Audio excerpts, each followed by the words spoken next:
everyone, welcome back to your favorite channel Vijita's Vigyan. This is me Vijita Sharma. Today I am going to explain you the cyclic photophosphorylation as we already discussed the non-photophosphorylation. ठीक है, non cyclic photophosphorylation हम लोग पहले ही discuss कर चुके हैं. ठीक है, लेकिन इस वीडियो में मैं आपको साइक्लिक फोटोफॉस्फोराइलेशन के बारे में थोड़ा डिटेल में बताना चाहूँगी कि जब हम लोग नॉन फोटोफॉस्फोराइलेशन पढ़ रहे थे बच्चों, तो उस वीडियो में हमने क्या समझा था कि they have the two complexes. ठीक है, पहले जो हमने वीडियो पढ़ी थी तो उसमें हमारे पास में जो रिएक्शन सेंटर हुआ करता था. ठीक है, तो आपको पता है कि रिएक्शन सेंटर हमारा हमेशा क्या रहता है, क्लोरोफिल ए.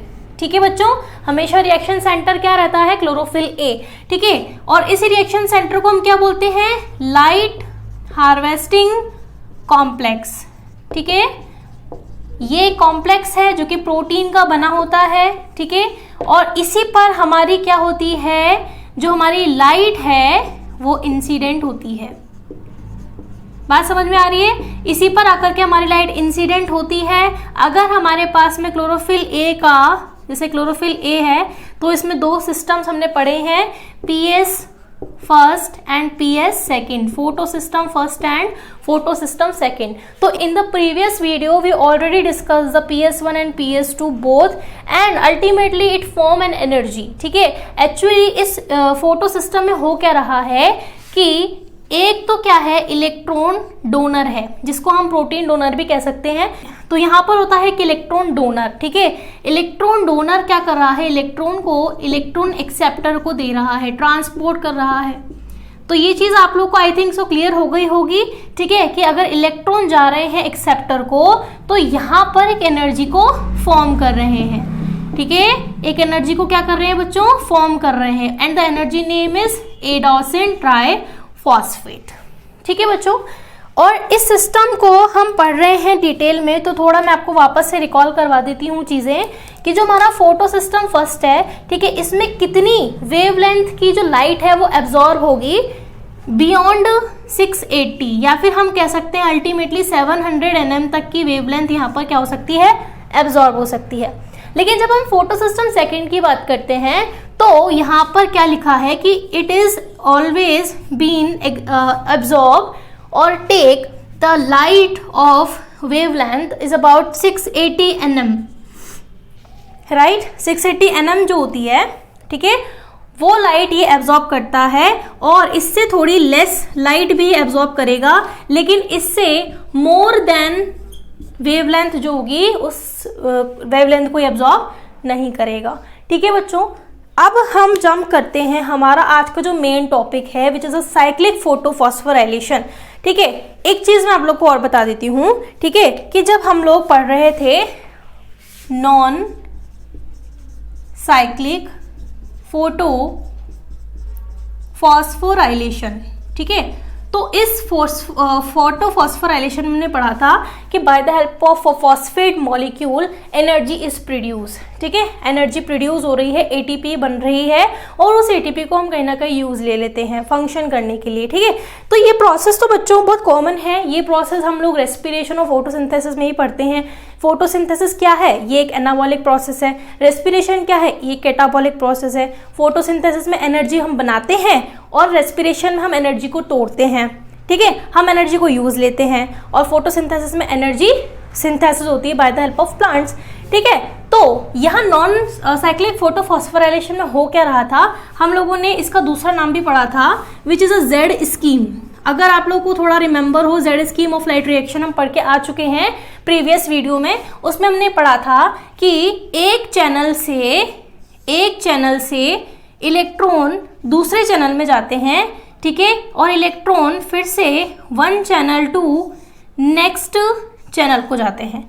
इसको हम बोलते हैं बच्चों ETS, इलेक्ट्रॉन ट्रांसपोर्ट सिस्टम. ठीक है, इसको हम बोलते हैं लाइट हार्वेस्टिंग कॉम्प्लेक्स. ये दोनों अलग अलग इसलिए बनाए हैं क्योंकि ये दोनों अलग अलग रिएक्शन सेंटर हैं. क्लोरोफिल ए PS फर्स्ट का, यहाँ पर ये क्या है, PS फर्स्ट का है क्लोरोफिल रिएक्शन सेंटर.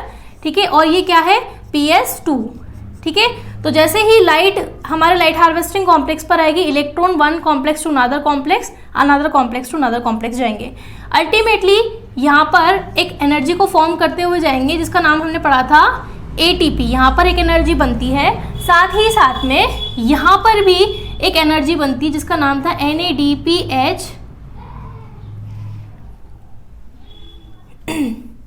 साथ ही साथ में यहाँ पर भी एक एनर्जी बनती है जिसका नाम है NADPH। किससे बनती है बच्चों? NADP प्लस से। ठीक है, तो आपको यहाँ पर मेजर डिफरेंस क्या समझ में आ रहा है कि नॉन फोटो या नॉन साइक्लिक फोटोफॉस्फोराइलेशन में 2 एनर्जी यानी कि 2 प्राइमरी एक्सेप्टर्स है। ठीक है, CO2 को एक्सेप्ट करने वाले, एक तो है NADPH एंड ATP। ठीक है, लेकिन आज जो हम टॉपिक पढ़ रहे हैं साइक्लिक फोटोफॉस्फोराइलेशन बच्चों, उसमें सिर्फ और सिर्फ ATP फॉर्म होती है, NADPH फॉर्म नहीं होती है। तो दैट मीन्स ये है कि वो एक साइक्लिक प्रोसेस है। हम यहाँ पर Z स्कीम नहीं पढ़ रहे हैं। Z स्कीम का मतलब क्या है कि ये पूरा प्रोसेस साइक्लिक फॉर्म में नहीं हो रहा है, that's why we called as non cyclic. Cyclic में क्या हो रहा है कि एक ATP का फॉर्मेशन हो रहा है, NADPH का फॉर्मेशन नहीं हो रहा। ठीक है, तो आप समझते हैं cyclic photophosphorylation. Cyclic photophosphorylation, right, ये टॉपिक जो मैं आपको पढ़ा रही हूँ, these are the main topic of this chapters. ठीक है, हम जो भी टॉपिक पढ़ रहे हैं उसे हमें हमेशा इंटरेस्ट से पढ़ना है। ठीक है, क्योंकि कोई भी टॉपिक हमारे लिए एक की पॉइंट बनकर एग्जामिनेशन में आ सकता है। ठीक है, तो ज़रा ध्यान से समझेंगे आज साइक्लिक फोटोफॉस्फोराइलेशन। ये साइक्लिक फोटोफॉस्फोराइलेशन सबसे पहले होता किसके अंदर है? तो ये बच्चों होता है स्ट्रोमा ऑफ क्लोरोप्लास्ट। किसमें होता है बच्चों? क्लोरोप्लास्ट के स्ट्रोमा वाले पार्ट में। अगर आपको क्लोरोप्लास्ट का स्ट्रक्चर याद हो तो हम लोगों ने कुछ इस तरीके का स्ट्रक्चर पढ़ा है, और इस स्ट्रक्चर को बच्चों मैं बार बार रिकॉल करवाती हूँ आप लोगों को, ताकि आप इस स्ट्रक्चर को कभी भी भूले नहीं। ठीक है, ये स्ट्रक्चर हमारे लिए बहुत इंपॉर्टेंट है। ये हमारा स्ट्रक्चर है किसका? हमारे क्लोरोप्लास्ट का, जिसे हम प्लास्टिड भी कहते हैं। ठीक है, इस स्ट्रक्चर को हम बोलते हैं क्लोरोप्लास्ट। पूरे वाले पार्ट को हम क्या बोलते हैं? इस पूरे पार्ट को हम कहते हैं ग्रैना। ठीक है, ग्रैना। अगर एक सिंगल है तो उसको हम क्या बोलते हैं? ग्रैनम। ठीक है, ये जिस चीज से कनेक्टेड है इसको हम क्या बोलते हैं? इसको हम बोलते हैं स्ट्रोमा लैमेली। ठीक है, स्ट्रोमा लैमेली। ये जो आपको हॉलो कैविटी दिखाई दे रही है, दिस इज कॉल्ड स्ट्रोमा। ठीक है, एक सिंगल ग्रैना को हम बोलेंगे थाइलेकॉइड। ठीक है, और थाइलेकॉइड किससे कवर होता है बच्चों? थाइलेकॉइड कवर होता है हमारे थाइलेकॉइड मेम्ब्रेन से। अब बच्चों ये तो क्या हुआ, एक हाइपोथेटिकल डायग्राम हो गया जिससे आप लोगों को मुझे चीजें रिकॉल करवानी होती हैं।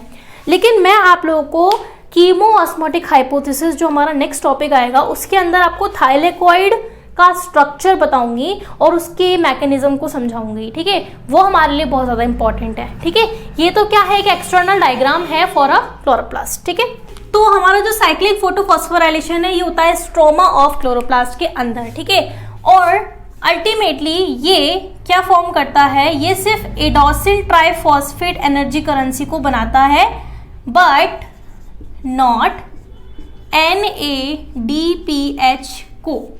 ये NADPH को नहीं बनाएगा, सिर्फ और सिर्फ एडोसिन ट्राइफॉस्फेट को बनाएगा। ठीक है, अब ऐसा हो क्यों रहा है बच्चों? देखो थोड़ा सा कंसेप्शनल है। हमारा जो नॉन साइक्लिक फोटोफॉस्फोराइलेशन था, नॉन साइक्लिक फोटोफॉस्फोराइलेशन, ठीक है, ये किस में होता था? ये होता था ग्रैना वाले पार्ट में। ठीक है, और इसके अंदर कितने टाइप के सिस्टम पाए जाते थे? इसके अंदर दोनों सिस्टम पाए जाते थे, photo system 1 and photo system 2। बात समझ में आ रही है? लेकिन स्ट्रोमा ऑफ क्लोरोप्लास्ट जो है, इसके अंदर हमारा साइक्लिक फोटोफॉस्फोराइलेशन होता है, और इसके अंदर सिर्फ और सिर्फ एक सिस्टम पाया जाता है जिसका नाम है PS1, नॉट PS2। तो अब आपको चीजें अल्टीमेटली क्लियर हो गई होगी कि अगर PS2 और PS1 दोनों सिस्टम अगर प्रेजेंट हैं तो दैट मीन्स NADPH और ATP दोनों बनेंगे, क्योंकि इलेक्ट्रॉन ज्यादा है। इलेक्ट्रॉन का काम क्या है बच्चों? इलेक्ट्रॉन जितने ज्यादा होंगे, जितने प्रोटॉन ग्रेडियंट होंगे, वो वन कॉम्प्लेक्स छोड़ के दूसरे कॉम्प्लेक्स में जंप करेंगे और उतनी ही एनर्जी को फॉर्म करेंगे, और उसी एनर्जी को आप यूटिलाइज करोगे। ठीक है, तो लेकिन जो हमारा साइक्लिक फोटोफॉस्फोराइलेशन है उसमें सिर्फ एक सिस्टम पाया जाता है, दैट्स वाई इसके पास में सिर्फ एक एनर्जी करेंसी होती है, जिसकी वजह से इसके अंदर थोड़ी बहुत एनर्जी फॉर्म होती है। ठीक है, तो हमारा जो एडोसिन ट्राइफॉस्फेट है यही किस में बनता है, साइक्लिक फोटोफॉस्फोराइलेशन में बनता है। तो जितने भी हमारे पास में लिविंग ऑर्गेनिजम्स हैं ये अपनी बॉडी के अंदर एनर्जी, एक बॉन्ड एनर्जी को फॉर्म करे हुए रखते हैं, ठीक है। उस बॉन्ड एनर्जी का नाम क्या है, एडोसिन ट्राइफॉस्फेट।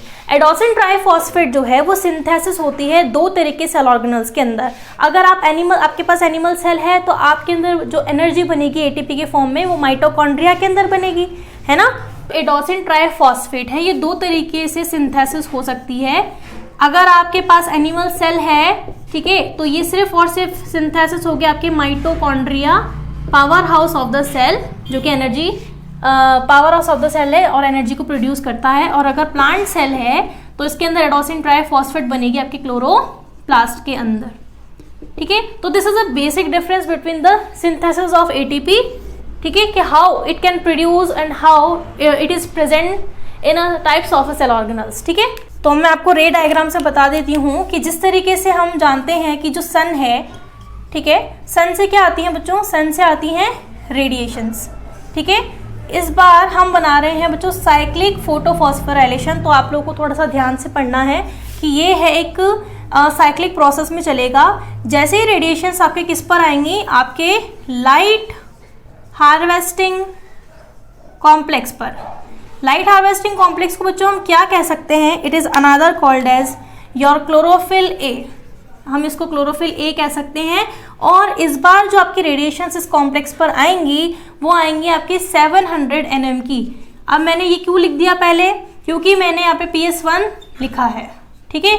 अगर मैं यहाँ PS2 लिखती तो आप कमेंट सेक्शन में बताना कि कौन सी रेडिएशंस यहाँ पर इंसिडेंट होती, कौन सी वेवलेंथ यहाँ पर इंसिडेंट होती है अगर यहाँ पे फोटो सिस्टम सेकेंड होता तो फोटो सिस्टम फर्स्ट है, इसलिए 700 nm की वेवलेंथ यहाँ पर आई। इस कॉम्प्लेक्स में बच्चों जितने भी इलेक्ट्रॉन्स होंगे ये इलेक्ट्रॉन्स हो जाएंगे एक्साइटेड।